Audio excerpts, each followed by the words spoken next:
Bersyukur sekali kita bisa menikmati hadirat Tuhan pada siang hari ini ya saudara. Oke, salam damai sejahtera buat saudara sekalian yang hadir pada ibadah ketiga di PVJ pada siang hari ini. Ya, saya cuma mengingatkan bahwa ini jam-jam yang rawan saudara. Pastikan saudara bisa fokus karena firman Tuhan begitu penting. Oke, bulan ini kita banyak membahas tentang intimacy with God. Ya, hubungan pribadi dengan Tuhan. Minggu lalu Pastor Andi membahas bahwa keintiman itu berarti adalah close, ya, yaitu mengenal dan dikenal dengan lebih dekat, close. Lalu keintiman juga artinya adalah deep, artinya gini, mengizinkan dan diizinkan untuk masuk lebih dalam, ya. Minggu lalu Pastor Andi bilang dengan sangat clear juga bahwa dasar dari keintiman itu adalah trust atau percaya. Sama halnya waktu kita mau bangun keintiman dengan Tuhan. Sederhana saudara, saudara perlu percaya bahwa Tuhan ada dan saudara perlu percaya bahwa Tuhan mengasihi kita, amin. Ya, dan hari ini saya akan melanjutkan, kita akan membahas tentang judulnya adalah keliru, persepsi yang keliru, sama-sama katakan keliru. Nah, saya berharap saudara bisa fokus, pay attention. Sekali lagi saya mau bilang bahwa jam-jam ini sangat rawan. Boleh mungkin toel dulu kiri kanannya bilang jangan ngantuk. Jangan ngantuk karena ini penting firman Tuhan ya, jauhi diri dari gangguan, kalau perlu handphonenya di airplane mode untuk kita bisa catat, kita hargai sama-sama firman Tuhan, amin. Nah saudara gini, kita sering keliru.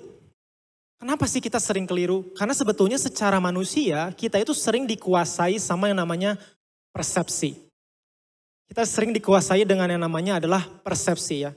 Persepsi ini sering membuat kita jadinya mengambil kesimpulan sendiri, mengambil keputusan sendiri. Nah, salah satu contoh yang sederhana adalah ini kejadian yang sederhana yang mungkin setiap kita pasti pernah mengalaminya.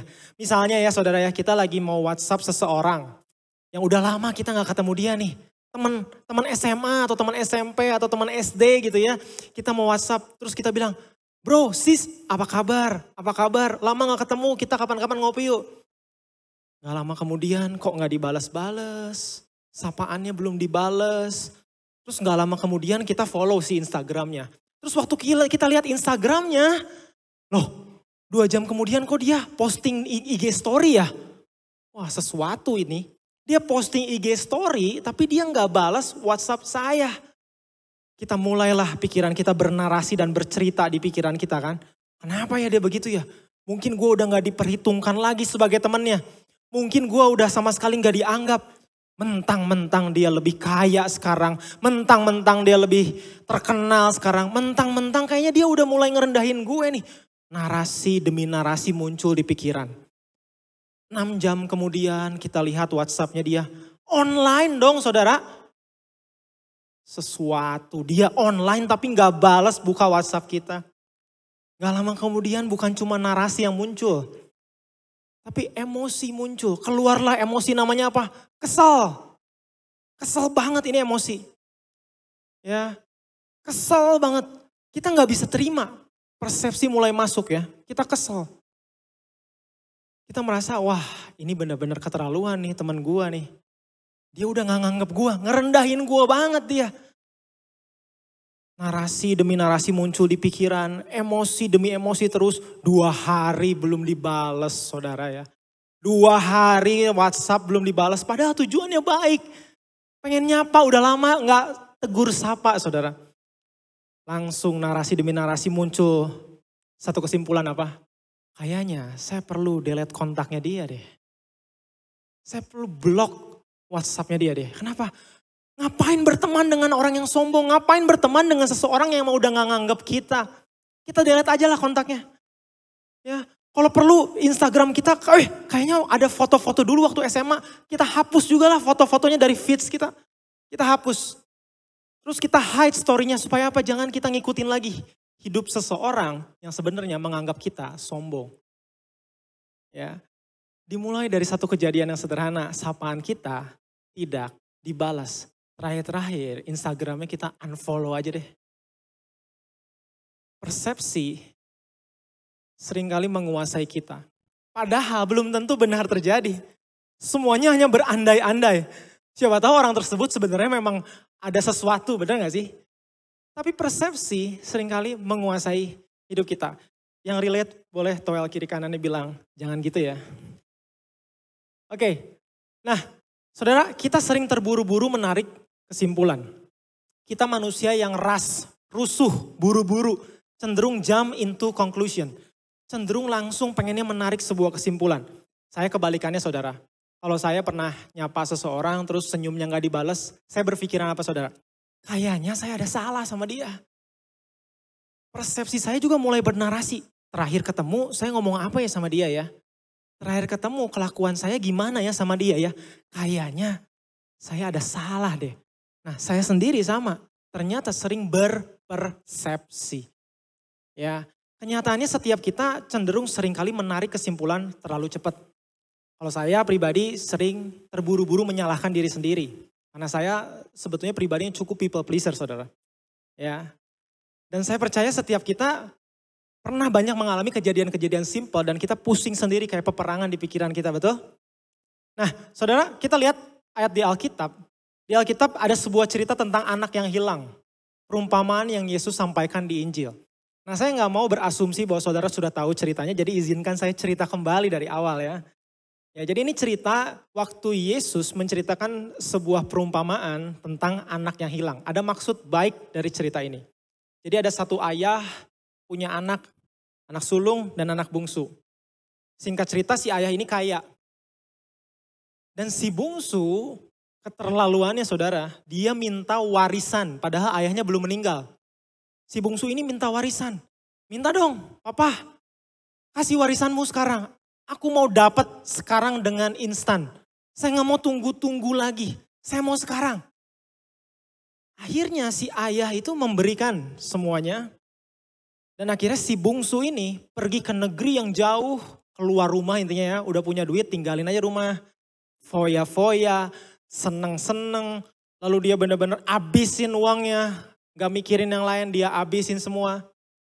Singkat cerita, uangnya habis saudara. Waktu uangnya habis, dia bingung. Mau ngapain ya? Makan susah nih. Uang habis semua, uang habis udah foya-foya. Dan akhirnya dia ngelamar kerja. Ke seorang yang punya ladang babi. Si bungsu ini ngelamar kerja ke seseorang yang punya ladang babi. Akhirnya apa? Dipekerjakan menjadi penjaga babi saudara. Dan akhirnya waktu dia kelaparan, belum gajian saudara. Dia belum gajian, dia lapar. Dia mau makan ampas babi di sana. Waktu dia mau makan ampas babi, gak dikasih saudara. Gak boleh. Bayangin saudara, gak boleh. Waktu dia kelaparan banget, akhirnya dia merenung, dia mikir. Waduh, susah banget ya hidup ya. Di rumah ayah saya ada nasi lengko, ada nasi gudeg, ada bakso Solo, bakso Malang, fried chicken, nasi Padang, ayam pop. Saudara langsung lapar. Nah saudara, dia langsung membuat satu kesimpulan. Kayaknya saya harus kembali deh ke rumah ayah saya. Karena di sini saya kelaparan, makan ampas aja gak boleh. Kita lihat sama-sama ayatnya di Lukas 15 ayat 18 sampai 19. Aku akan berangkat dan pergi kepada ayahku dan berkata kepadanya, Ayah, aku sudah berdosa terhadap Allah dan terhadap ayah. Tidak layak lagi aku disebut anak ayah. Anggaplah aku seorang pekerja ayah. Dia mau pulang ke rumah, dia punya ide. Kayaknya gue ngelamar kerja aja deh ke ayah gue. Saya mau ngelamar kerja aja deh ke ayah saya. Supaya apa? Dia pengen bisa makan saudara. Nah ini banyak sekali dari cerita ini kita lihat ada beberapa persepsi kekeliruan yang harusnya sama-sama kita bisa simpulkan saudara. Ya. Yang pertama kita lihat bahwa si bungsu ini berpikir bahwa dapat materi secara instan itu adalah kehidupan yang terbaik. Ya. Hidup yang terbaik adalah waktu punya banyak materi, makanya dia maksa ayahnya buat bagi warisan. Ini kekeliruan yang pertama dari si bungsu. Makanya seringkali kita berpikir waktu kita punya banyak materi itu hidup yang terbaik. Itu kekeliruan saudara. Ya, nanti kita akan belajar sama-sama tentang keintiman itu sendiri. Kedua, kehidupan yang terbaik waktu dapat materi harus dipakai apa tuh materinya? Bersenang-senang. Bersenang-senang. Uangnya gak dipakai buat beli aset, uangnya gak dipakai buat investasi, uangnya gak dipakai buat berbisnis, uangnya gak dipakai buat beli franchise. Tapi apa yang dilakukan? Bersenang-senang sampai habis. dia pakai buat bersenang-senang sampai habis. Dia pikir itu adalah kehidupan yang terbaik. Kita sering dengarkan bahwa foya-foya, ya mati masuk surga, itu kehidupan yang terbaik. Senang-senang, itu kehidupan yang terbaik kita pikir. Ya. Dan berikutnya kita lihat lagi, waktu dia sadar, dia bejat, dia berdosa, dia jahat, dia ngerasa bahwa dia bersalah. Dia yakin banget bahwa dia akan ditolak. Yang ketiga kita lihat, persepsi yang keliru yang paling parah adalah dia yakin banget bahwa dia akan ditolak oleh ayahnya. Ya. Seringkali kita gitu ya saudara ya. Kita terlalu percaya, GR sama perbuatan kita, kelakuan kita bisa bikin orang lain nolak kita. Dan bisa bikin Tuhan benci sama kita. Karena kita GR, terlalu aware dengan perbuatan kita. Ya, sampai-sampai kita berpikir itu bisa mempengaruhi statusnya Tuhan. Bisa mempengaruhi kasihnya Tuhan pada kita. Ya. Dan kita lihat yang keempat adalah gini. Waktu dia tahu bahwa dia akan ditolak, dia persepsinya keliru lagi saudara. Si bungsu ini berusaha pengen menjadi seorang pekerja supaya ada kembali di lingkungan ayahnya. Dia berusaha untuk kayaknya supaya saya bisa makan, lebih baik saya berusaha aja deh jadi upahan. Ini persepsi yang juga keliru. Saudara tahu kan setelahnya ceritanya apa yang terjadi. Waktu anak bungsu itu pulang. Dari jauh, ayahnya udah lari menghampiri dia. Dia peluk anaknya itu. Dia bilang gini, anakku yang hilang telah pulang kembali. Anakku yang hilang telah pulang kembali. Dan apa yang terjadi? Dia bukan cuman peluk dia, tapi dikasih jubah, dibikinin pesta, dipotongin lembu yang tambun. Sekali anak, tetap anak. Amin. Tidak ada status namanya mantan anak. Sekali anak. Tetap anak. Kita pun sama. Sekali kita anak Tuhan, apapun perbuatan kita, jangan berpersepsi keliru tentang Tuhan kita. Dia tetap mengasihi kita. Setuju katakan amin? Ya, oke. Kita lanjut. Tadi pagi Pastor Surya Praba berkata seperti ini. Gagal mengerti penerimaan Allah akan membuat kita kesulitan membangun keintiman. Seringkali yang membuat kita nggak mengenal Tuhan, gak bisa dekat sama Tuhan adalah apa? Adalah kita gagal mengerti penerimaan Allah yang segitunya. Kembali saya sering bilang gini saudara, kita tuh terlalu GR, terlalu sadar diri. Kita pikir perbuatan kita, kelakuan kita bisa ngeganti identitasnya Tuhan. Kita pikir kelakuan kita bisa ngerubah status Tuhan yang mengasihi kita. Ya, kita terlalu GR. Firman Tuhan berkata di Roma 8 ayat 15. Saya mau ajak kita sama-sama baca bareng yuk ayat ini. Supaya kita lebih semangat juga ya, karena jam-jam ini rawan sekali. Yuk kita baca sama-sama, 1, 2, 3. Yang diberikan oleh Allah kepada kalian tidaklah membuat kalian menjadi hamba. Sehingga kalian hidup di dalam ketakutan. Sebaliknya roh Allah itu menjadikan kalian anak-anak Allah.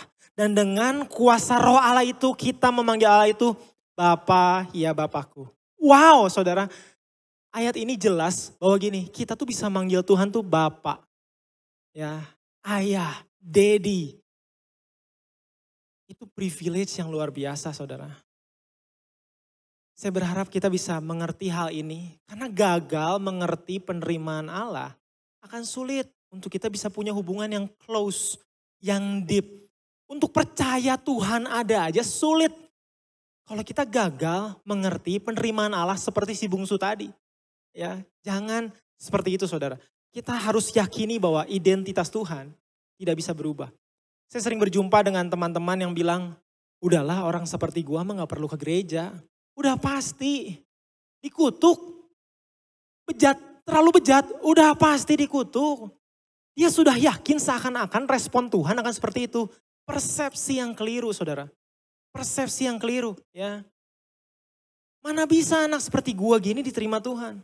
Saya mau bilang saudara bahwa tidak ada yang dapat memisahkan kita dari kasih Kristus. Amin. Ya. Allah yang menginginkan keintiman dengan kita. Jangan berpikir bahwa usaha kita bisa membuat kita intim dengan Tuhan. Kenyataannya adalah Allah yang menginginkan keintiman dengan kita. Amin. Bukan karena kita yang bisa menggapai Tuhan. Tapi Tuhan yang mengejar kita. Seperti si ayah tadi waktu si bungsu itu pulang. Dia berlari ngejar. Dia peluk si bungsu dan bilang, "Hei anakku yang pulang." Yang hilang.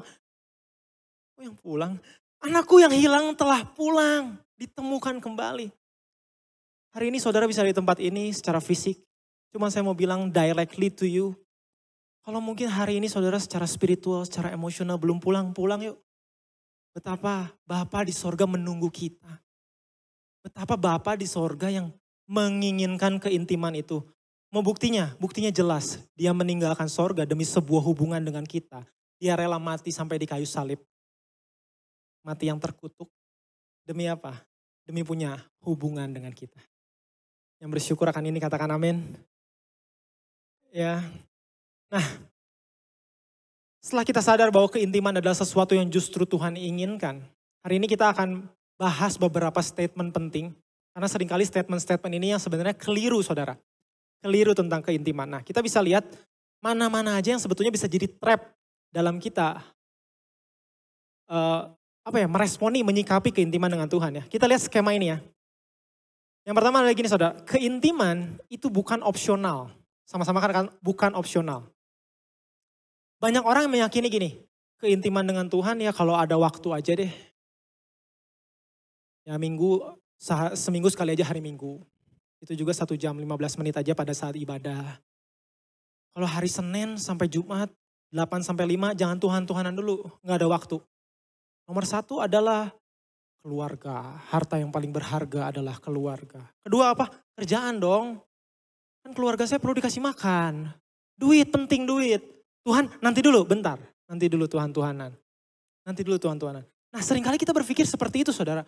Bahwa keintiman, hubungan dengan Tuhan itu sifatnya apa? Opsional.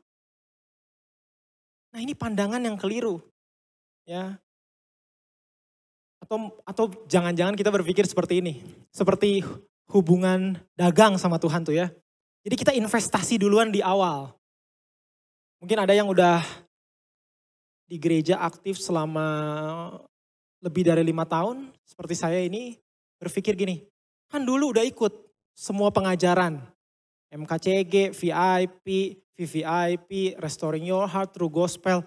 Udah lama, udah bikin komsel, jadi fasilitator. Itu 5 tahun lalu saya. Nah sekarang udah cukup. Keintiman dengan Tuhan nanti dulu. Udah cukup. Dulu pelayanan udah lunas semua. Dipikir hidup kita selesai waktu kita udah nabung gitu. Invest. Kita gak lagi berdagang sama Tuhan saudara. Ini keliru banget. Keintiman itu sifatnya bukan opsional.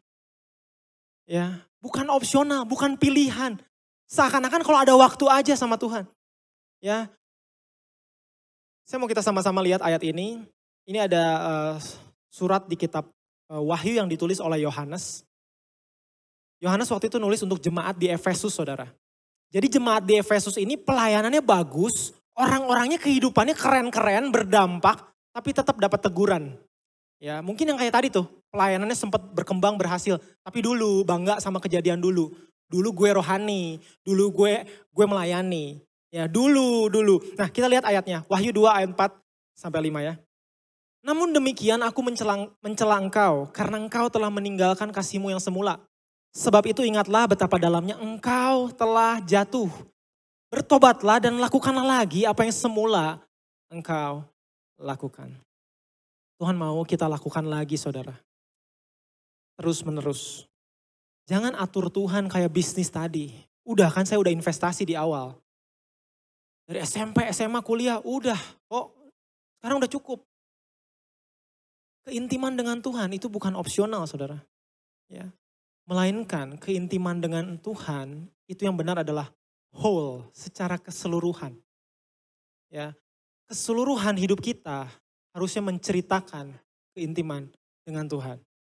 Sama-sama katakan amin. Jadi keseluruhan hidup kita harusnya menceritakan keintiman. Karena keintiman itu tidak bersifat transaksional tapi relasional saudara.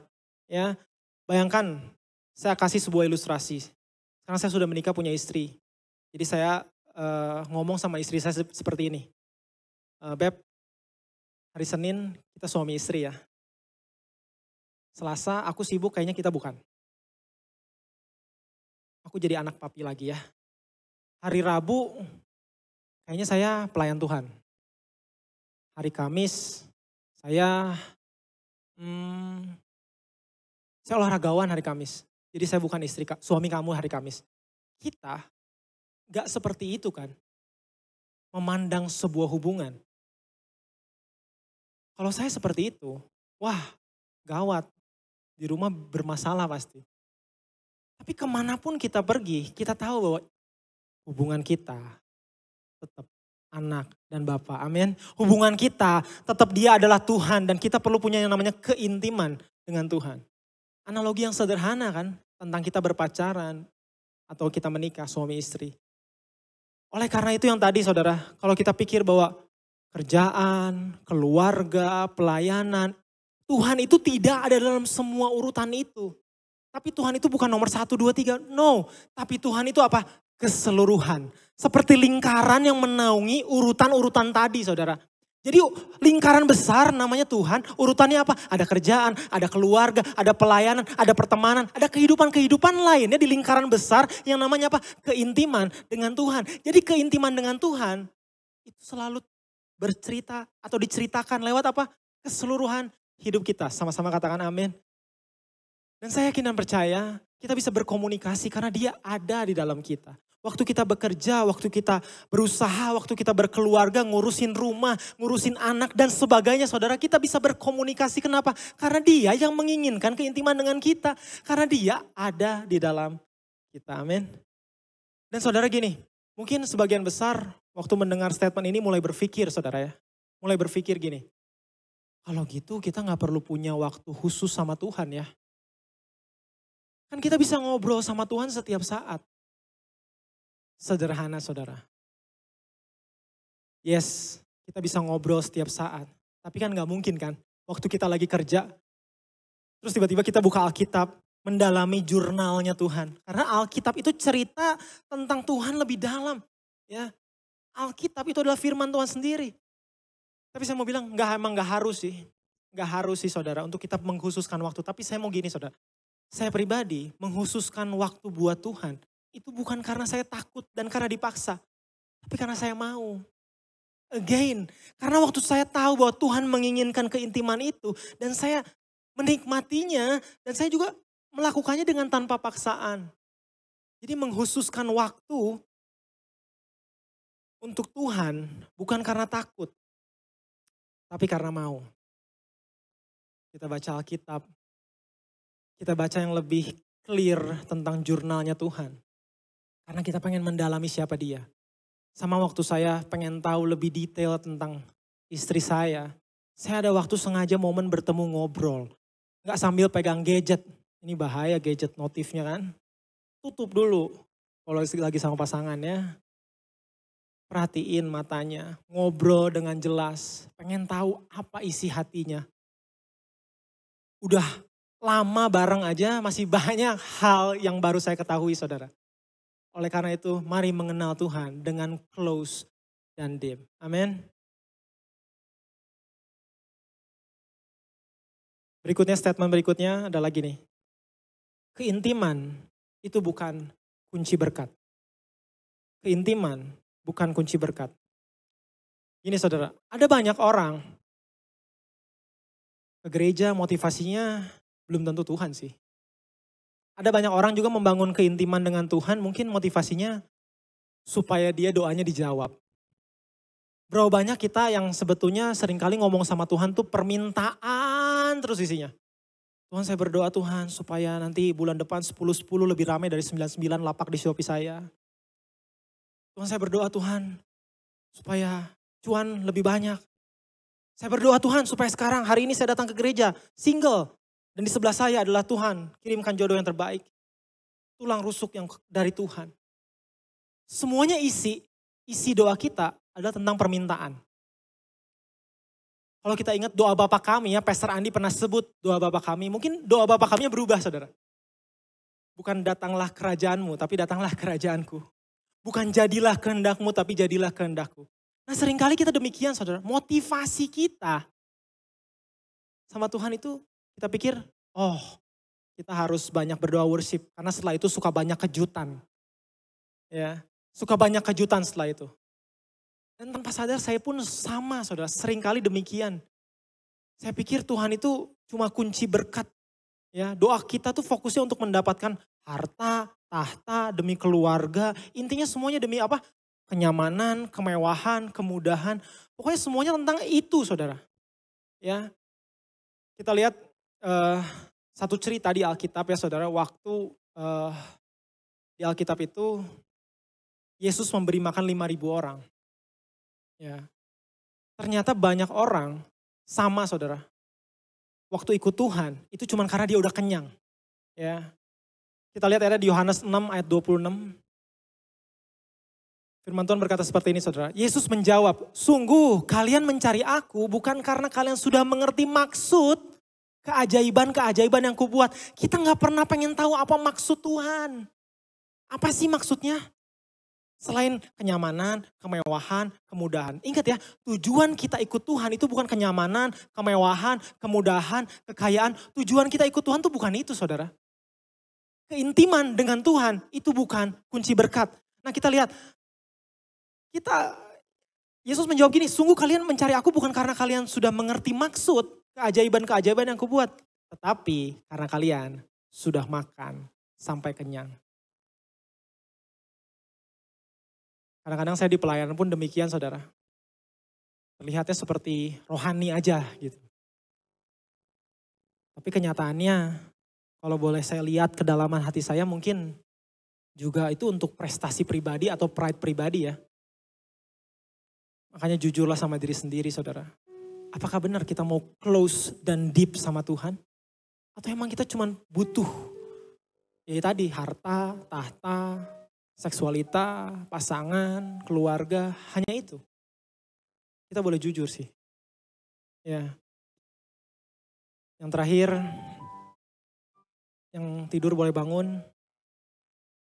Keintiman adalah berkat itu sendiri.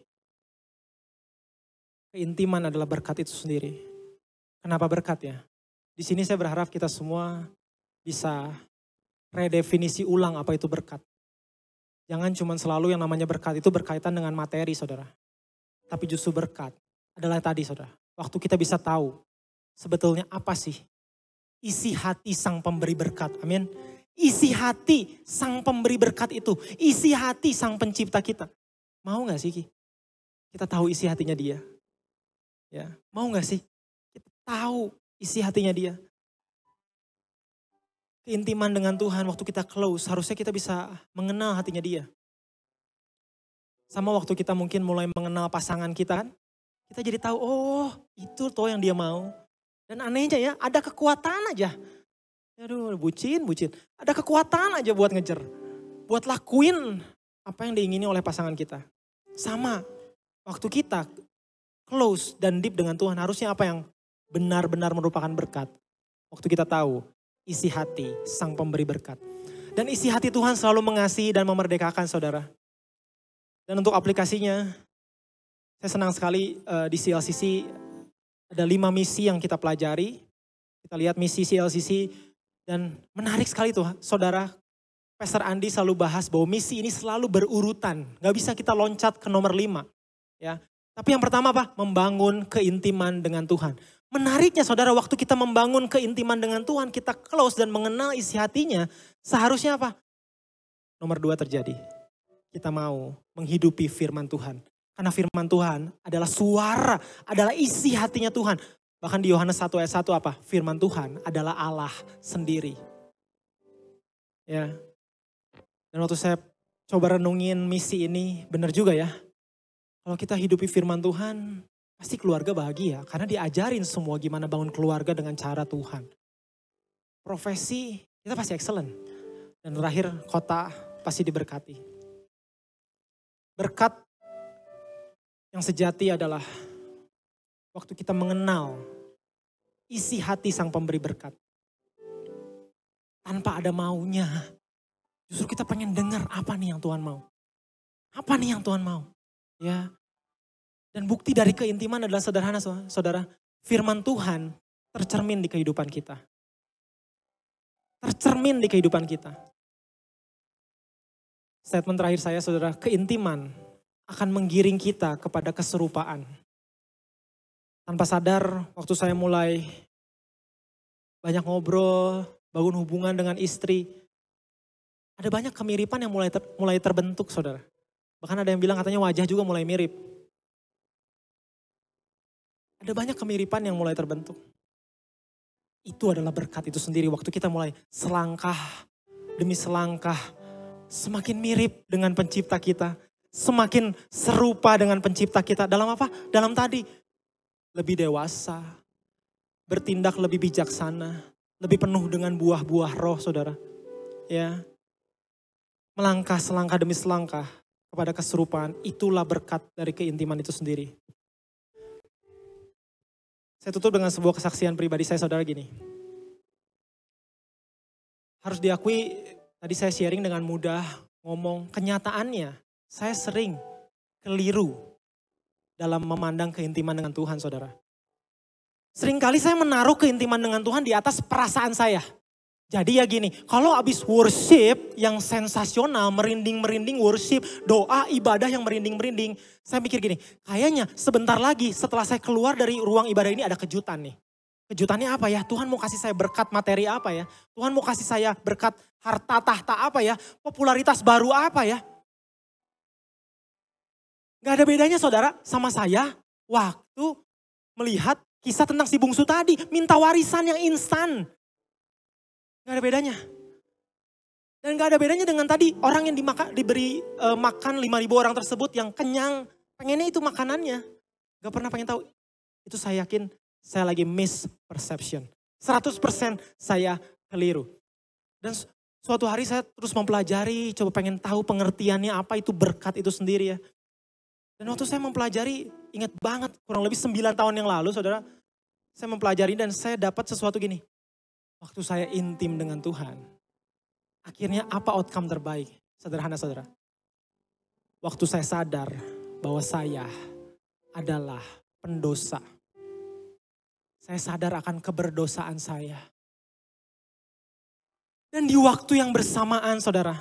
Perhatikan dengan baik, di waktu yang bersamaan saya sadar bahwa saya adalah pendosa yang diampuni. Forgiven sinner. Sesuai dengan baju saya hari ini. Izinkan saya buka dulu ya.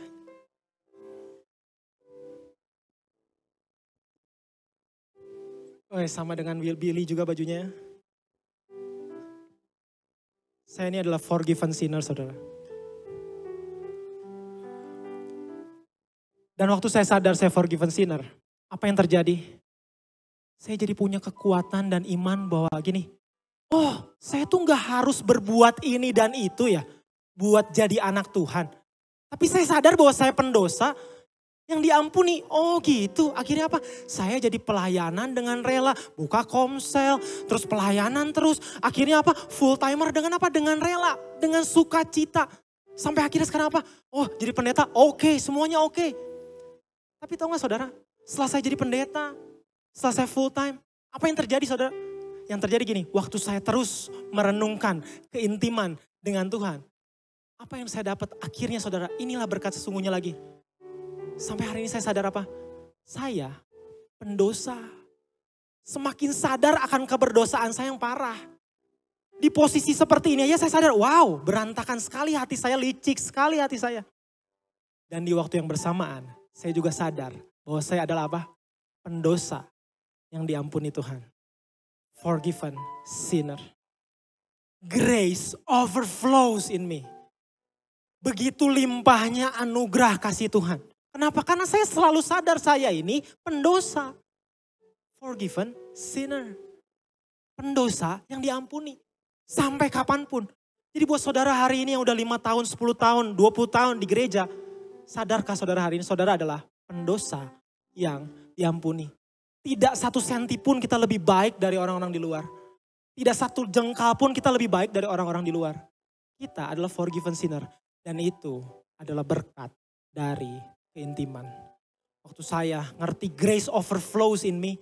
Mulai hidup saya mau berubah. Ikutin selangkah demi selangkah semakin mau serupa dengan Tuhan. itulah berkat dari keintiman. Amin. Saya ajak saudara sekalian untuk bangkit berdiri. Mari kita renungkan Tuhan sejenak.